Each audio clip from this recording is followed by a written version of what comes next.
you guys want to keep playing, you're more than welcome. The worship team, come on down. Thank you so much. Appreciate it. I really do. You're awesome.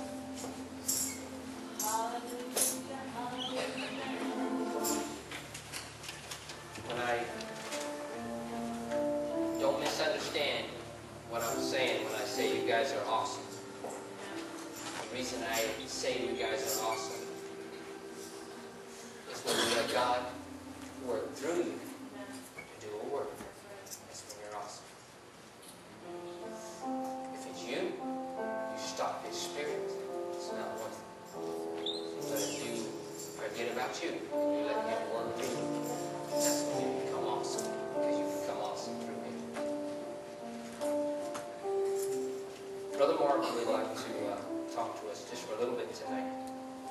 I will try to stay true to my schedule, get you out on time. I don't have long sermon, but I do have something that I'd like to give you.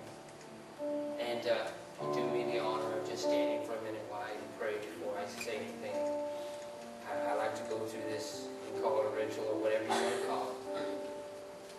I like to make sure that I'm right before I give anything. So let's bow our heads. Lord, I pray you tonight. I ask you another time that you would please take this heart and mold and make it this spirit inside of me that would become one with you tonight as I stand behind this pulpit. Lord, that I would take every thought that is my own out of the way, and that you would lead and guide me in my speech and in my talk and in my spirit.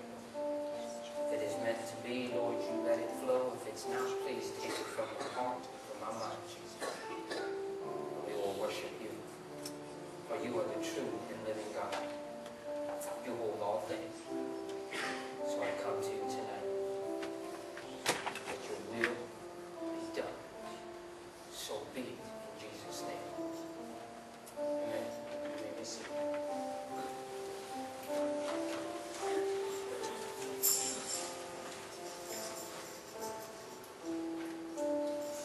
I have a simple, but I hope most effective and life-changing, life-deciding talk tonight. If I was to put a title, or say whatever it is that's on my heart, I think what I would put is hijacked. Yeah, so maybe I'll put that. Most of us can see it. Everybody see that okay? Everybody kind of recognize what that is? Say it again. We're all on the same page, everybody knows? I do not mean to offend anybody or bring anybody bad memories. If I do, I apologize. This is something that I want you to have a visual and understanding of what God has for us tonight. I do not claim to have every fact or detail, but I do remember very vividly. I am a very storybook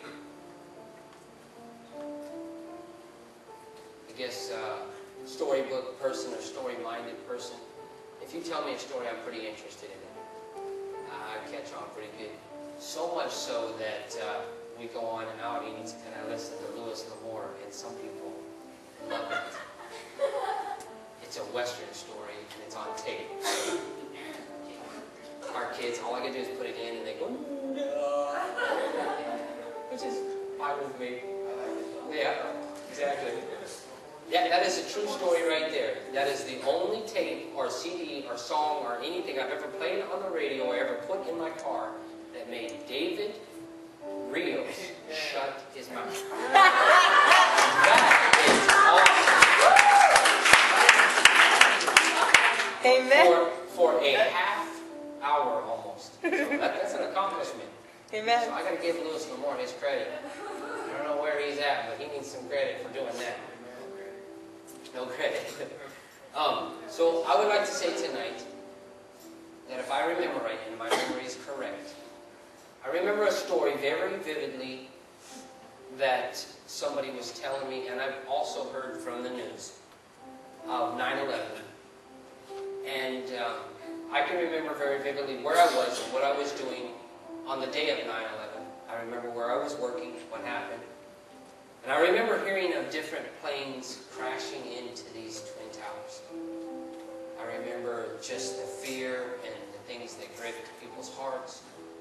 I remember the one crashed into the Pentagon, and it was just crazy what happened.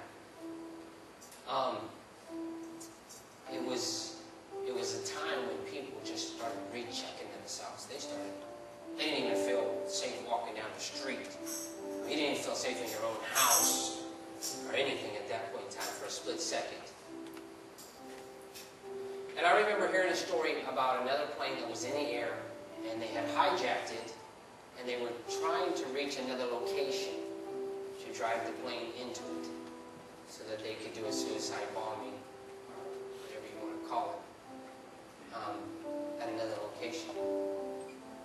Now, the people in the plane were hijacked, and they pushed them to the back of the plane, and if I understand the story right, they had like box cutters and just small knives and stuff, and they took over the plane with that, and they took over the pilot and the steering and all the controls of the plane.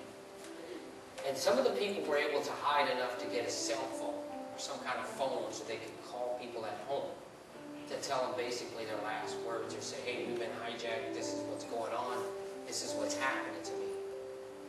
And they were able to talk enough that they found out that other planes had already crashed into things, and this was basically a suicide mission. They were hijacked for basically to die. And so they were thinking about it, and as they're talking to their loved ones and stuff, they're like stressed out, they're freaking out, they don't know what to do, and they're going all crazy.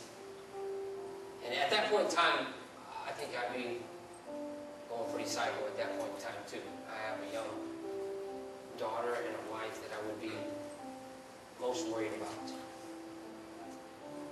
But there's also if you guys keep up with the news and you understand, there's also been hijackings that have been happening lately. Have you guys heard about any of these? They've been hijacking ships for their, whatever they have on board. If they have like, whatever it is, they figure, let's say they have stereos. If they can hijack it, the company will pay a bunch of money to get it back, and they make a bunch of money, these pirates.